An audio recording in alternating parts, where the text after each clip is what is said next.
फातिमा की रानी माँ, प्रभु यीशु की माँ, आसरा तू ही है माँ।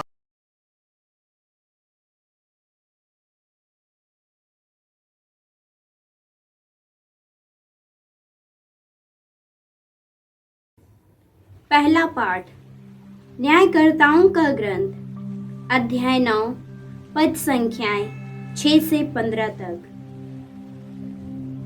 सीखेम और बेत मिल्लो के सब नागरिक सीखेम के बलूत वृक्ष के पास एकत्र हो गए और उन्होंने अबीमेलेक को राजा घोषित किया।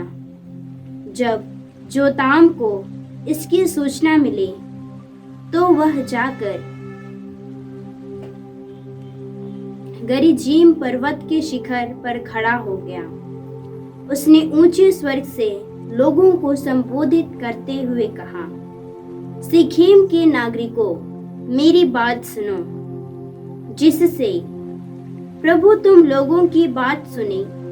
वृक्ष किसी दिन अपने राजा का अभिषेक करने निकले। वे जैतून के पेड़ से बोले, आप हमारे राजा बन जाइए। किंतु जैतून वृक्ष ने उन्हें यह उत्तर दिया, यह क्या? मैं वृक्षों पर राज्य करने के लिए अपना यह तेल क्यों छोड़ दूं, जिसके द्वारा देवताओं और मनुष्यों का सम्मान किया जाता है। तब वृक्ष अंजीर के पेड़ से बोले, आप हमारे राजा बन जाइए। किंतु अंजीर वृक्ष ने उन्हें यह उत्तर दिया, यह क्या? मैं वृक्षों पर राज्य करने के लिए अपने बढ़िया मधुर फल क्यों छोड़ दूं? इसके बाद वृक्ष अंगूर के पेड़ से बोले, आप हमारे राजा बन जाइए। और अंगूर के पेड़ ने उन्हें यह उत्तर दिया, यह क्या? मैं वृक्षों पर राज्य करने के लिए अपना यह रस क्यों छोड़ दूं, जो देवताओं और मनुष्यों को आनंदित करता है। तब सब वृक्ष कटीले झाड़ से बोले, आप हमारे राजा बन जाइए। कटीले झाड़ ने वृक्षों को यह उत्तर दिया, यदि तुम लोग सचमुच अपने राजा के रूप में मेरा अभिषेक करना चाहते हो तो मेरी छाया की शरण लेने आओ, नहीं तो कटीले झाड़ में से आग निकलेंगे और लेबानोन के देवदार वृक्षों को भी भस्म कर देगी। यह प्रभु की वाणी है। ईश्वर को धन्यवाद। भजन अनुवाक्य। हे प्रभु, तेरे सामर्थ्य के कारण राजा आनंदित है। हे प्रभु, तेरे सामर्थ्य के कारण राजा आनंदित है। हे प्रभु, तेरे सामर्थ्य के कारण राजा आनंदित है। वह तेरी सहायता पाकर आनंद मनाते हैं। तूने उनकी अभिलाषा पूरी की, तूने उनकी प्रार्थना नहीं ठुकराई। अनुवाक्य। हे प्रभु, तेरे सामर्थ्य के कारण राजा आनंदित है। हे प्रभु, तेरे सामर्थ्य के कारण राजा आनंदित है। तूने उन्हें भरपूर आशीर्वाद दिया। तूने उन्हें परिष्कृत स्वर्ण का मुकुट पहनाया।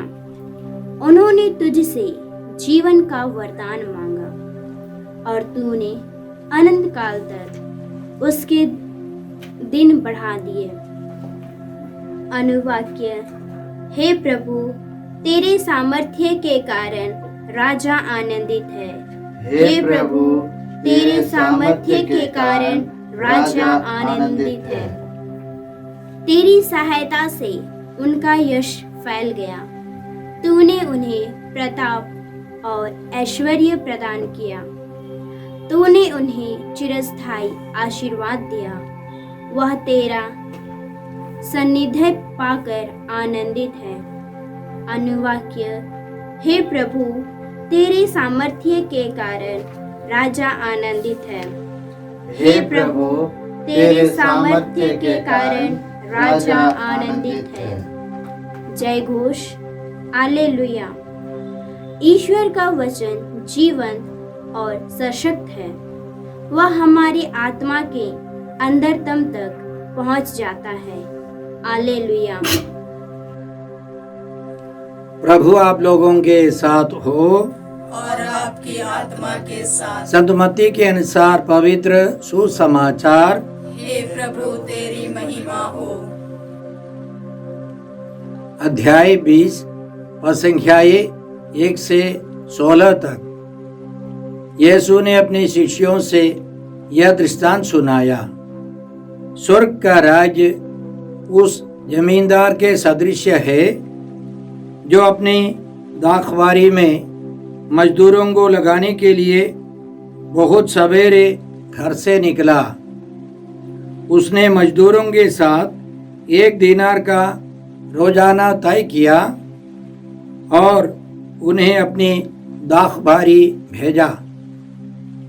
लगभग पहले पहर वह बाहर निकला और उसने दूसरों को चौक में बेकार खड़ा देखकर कहा, तुम लोग भी मेरी दाखबारी जाओ, मैं तुम्हें उचित मजदूरी दे दूंगा। और वे वहां गए।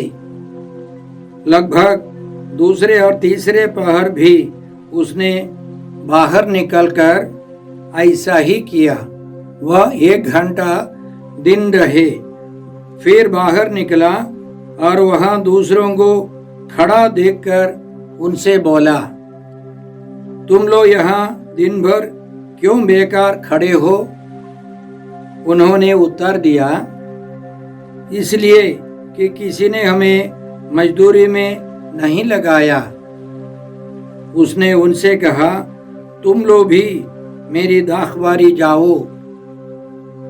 संध्या होने पर दाखबारी के मालिक ने अपने कारिंदा से कहा, मजदूरों को बुलाओ, बाद में आने वालों से लेकर पहले आने वालों तक सबको मजदूरी दे दो। जब वे मजदूर आए जो 1 घंटा दिन रहे काम पर लगाए गए थे, तो उन्हें 1-1 दीनार मिला। जब पहले मजदूर आए तो वे समझ रहे थे कि उन्हें अधिक मिलेगा, लेकिन उन्हें भी 1-1 दीनार ही मिला। उसे पाकर वे जमींदार के विरुद्ध भुनभुनाने लगे और बोले, इन पिछले मजदूरों ने केवल घंटे भर काम किया, तब भी आपने इन्हें हमारे बराबर बना दिया, जो दिन भर कठोर परिश्रम करते और धूप सहते रहे। उसने उनमें से एक को यह कहकर उत्तर दिया, भाई, मैं तुम्हारे साथ अन्याय नहीं कर रहा हूं। क्या तुमने मेरे साथ 1 दीनार नहीं तय किया था? अपनी मजदूरी ले लो और चले जाओ।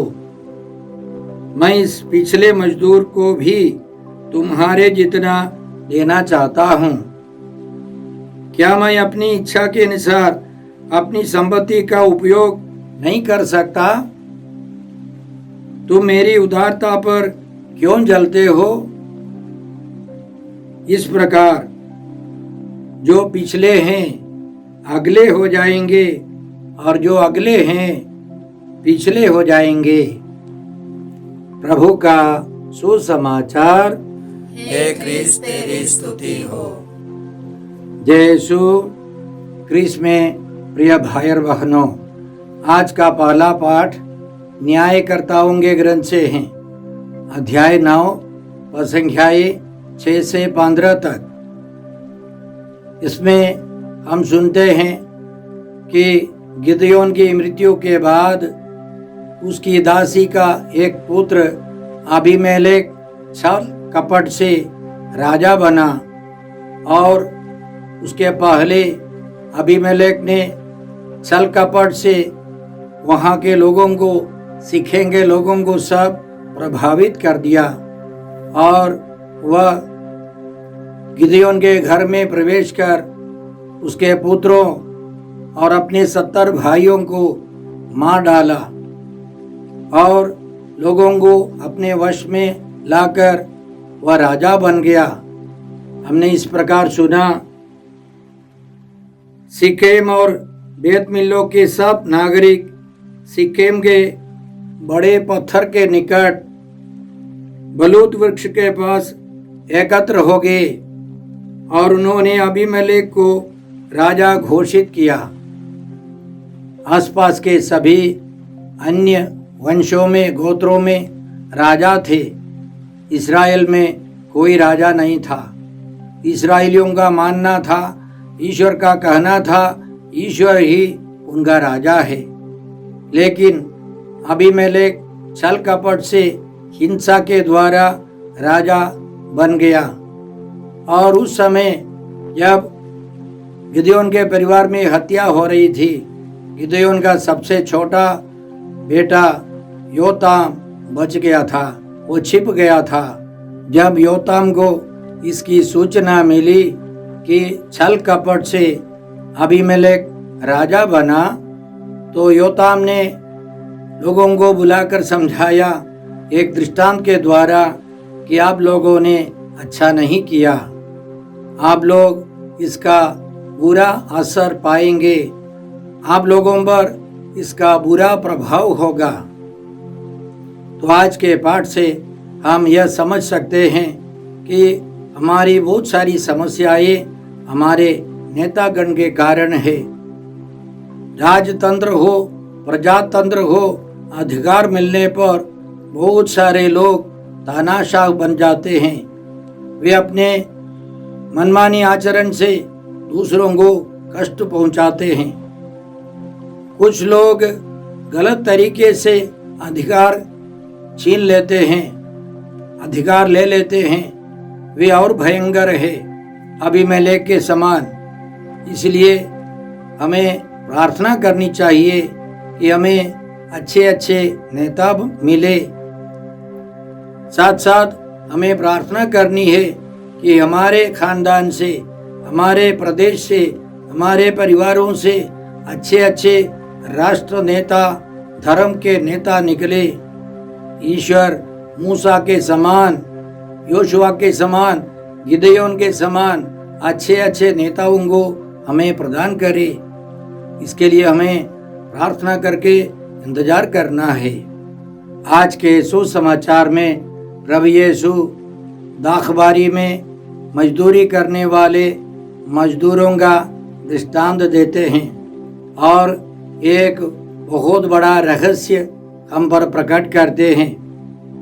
इस दृष्टांत के अनुसार एक जमींदार अपनी दाखबारी में काम कराने के लिए, मजदूरों को खोजने के लिए बाजार की ओर निकल पड़ा बड़े सवेरे, क्योंकि 6 बजे से काम शुरू होता है। और उसने कुछ मजदूरों से मिलकर तय किया रोजाना 1 दीनार, और वे उस दाखबारी में काम करने लगे। फिर जमींदार निकला 9 बजे, 12 बजे और 3 बजे, और जमींदार ने बताया मैं तुम लोगों को उचित मजदूरी दे दूंगा, कोई रकम तय नहीं है। और 5 बजे काम समाप्त करने के 1 घंटा पहले वही जमींदार फिर निकला और उसने बाजार में कुछ मजदूरों को देखा जो बेकार खड़े थे और उनको भी भेजा। इस बार कोई रकम तय नहीं है, कुछ भी नहीं है, और उन्होंने जाकर उस दाखबारी में 1 घंटा काम किया। शाम को मजदूरी प्राप्त करने के लिए वे मजदूर लोग आए तो सबसे पहले 1 घंटा काम करने वाले मजदूरों को 1-1 दीनार मिला। तब सबसे पहले आने वालों ने सोचा कि हमको इसी हिसाब से ज्यादा मिलेगा। लेकिन सबों को एक एक दीनार मिला। तो पहले आने वाले कुड़कुड़ाने लगे, जमींदार से क्रोध करके बात करने लगे। तो जमींदार ने समझाया, मैंने तुम लोगों के साथ अन्याय नहीं किया है, 1 दीनार का तय हुआ था और मैं इन लोगों के साथ उदारता से काम करता हूँ, यह मेरी मर्जी है। इस दृष्टांत के अंतिम में प्रभु यीशु कहते हैं, इस प्रकार जो पिछले हैं अगले हो जाएंगे और जो अगले हैं पिछले हो जाएंगे। इसके पहले भी यीशु ने यही वचन दोहराया था। क्यों? क्योंकि पेतरुस ने यीशु से पूछा था, प्रभु हमने सब कुछ छोड़कर आपका अनुसरण किया है, हमको क्या मिलेगा? क्योंकि यीशु धन के जोखिम के बारे में, धन पर लालच करने से क्या नष्ट है, क्या नुकसान है, ये समझा रहे थे। तो पेतरुस के मन में जो इच्छा थी, जो विचार थे, ये सब बाहर आने लगे। क्योंकि उन्होंने सब कुछ छोड़कर यीशु का अनुसरण तो किया है, लेकिन कुछ प्रतिफल वे चाहते थे। उनके मन में था कि यीशु के साथ जाने से कुछ न कुछ मिलेगा। और यीशु उनको साफ समझाते हैं, जिसने मेरे लिए घर, भाई बहनों, माता पिता, पत्नी, बाल बच्चों अथवा खेतों को छोड़ दिया है, वो 100 गुना पाएगा और आनंद जीवन का अधिकारी होगा। बहुत से लोग जो अगले हैं पिछले हो जाएंगे और जो पिछले हैं अगले हो जाएंगे। कहने का मतलब कि जो अंतिम में आए, 1 घंटा दिन रहे जो आए, वे नए विधान के लोग हैं। पहली बार, दूसरी बार, तीसरी बार और चौथी बार जो आए, वे सब पुराने व्यवस्थान के लोग हैं। ईश्वर की आज्ञाओं का पालन करने से ये सब फायदा है। विधि विवरण ग्रंथ अध्याय 28 व संख्या 2 में इस प्रकार हम पढ़ते हैं, यदि तुम प्रभु अपने ईश्वर की वाणी पर ध्यान दोगे तो ये सब वरदान तुमको मिलेंगे और तुम्हारा साथ देते रहेंगे। अनगिनत वरदान, अनेक वरदान ईश्वर का वादा है। लेकिन हम लोग ये भी पढ़ते हैं, यदि ईश्वर की बात नहीं मानेंगे उसका 3 गुना अभिशाप।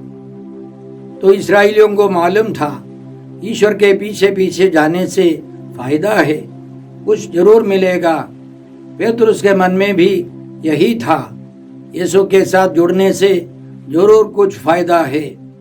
लेकिन यीशु समझाते हैं, निस्वार्थ भावना से, कुछ पाने की इच्छा से नहीं, यीशु को प्राप्त करने के लिए, पिता ईश्वर यीशु और पवित्र आत्मा से भरने के लिए उनके पीछे जाना है। उस धनी व्यक्ति को भी यीशु ने यही समझाया, एक ही भला है, तुम भले कार्य के लिए नहीं सोचो, भला ईश्वर को प्राप्त करना यही तुम्हारे जीवन का लक्ष्य है। और इसी तरह यीशु कहते हैं, जो निस्वार्थ भावना से, उद्देश्य से यीशु के साथ जाएंगे, उनको जरूर यीशु 100 गुना वरदान, आशीष, कृपा, प्रतिफल देने का वादा करते। जो यीशु के साथ रहते हैं उनको 100 गुनी आशीष मिलेगी। पुराने व्यवस्था में ईश्वर ने वादा किया है, वह प्रतिदान करता है, वह 7 गुना लौटा देगा। नए व्यवस्था में यीशु 100 गुना प्रतिफल देने का वादा करते हैं, लेकिन प्रतिफल के लिए नहीं, यीशु से भरकर ईश्वर की संतान के रूप में जीवन बिताने के लिए उनके पीछे पीछे जाना है, उनके साथ रहना है। इसलिए संत पौलुस कुरिन्थियों के नाम 2 पत्र अध्याय 5 में और संख्याएं 14 से इसी तरह लिखते हैं, मसीह का प्रेम हमें प्रेरित करता रहता है। हम यह समझ गए हैं कि जब एक सबों के लिए मर गया तो सभी मर गए हैं। मसीह सबों के लिए मरे, जिससे जो जीवित है वे अब से अपने लिए नहीं बल्कि उनके लिए जीवन बिताए जो उनके लिए मर गए और जी उठे हैं। तो आगे उनका कहना है, इसलिए हम अब से किसी को भी दुनिया की दृष्टि से नहीं देखते। हमने मसीह को पहले दुनिया की दृष्टि से देखा, किंतु अब हम ऐसा नहीं करते। संत पौलुस भी यीशु मसीह को दुनिया की दृष्टि से देखते थे। यीशु से मिलने के बाद, यीशु के साथ गहरा अनुभव प्राप्त करने के बाद उनका विचार, उनका दृष्टिकोण सब बदल गया। उसी तरह वे अन्य लोगों को भी यीशु के दृष्टिकोण से संत पौलुस देखने लगे। उनका कहना है, यीशु हमारे लिए मरकर जी उठे, हमको यीशु के लिए जीना है, फायदा के लिए नहीं, वरदानों के लिए नहीं, कृपाओं के लिए नहीं। हम यीशु से भरकर यीशु के समान जीवन बिताए। यह ईश्वर की इच्छा और योजना है। उस जीवन में हम 100 गुनी आशीष पाएंगे। हम यह कृपा मांगते हैं। हे पिता ईश्वर, हे प्रभु यीशु, हे पवित्र आत्मा ईश्वर, आज के सारे पवित्र वचनों के लिए हम तुझे धन्यवाद देकर प्रार्थना करते हैं कि हमें अच्छे अच्छे नेतागण मिले। हम बिना स्वार्थ के यीशु के साथ जुड़े रहें, यीशु से रिश्ता रखें। हम यह प्रार्थना करते हैं प्रभु क्रिस्त के द्वारा। हमारे प्रभु यीशु क्रिस्त की कृपा, ईश्वर का प्रेम और पवित्र आत्मा का साहचर्य आप सबों को प्राप्त हो। आमीन।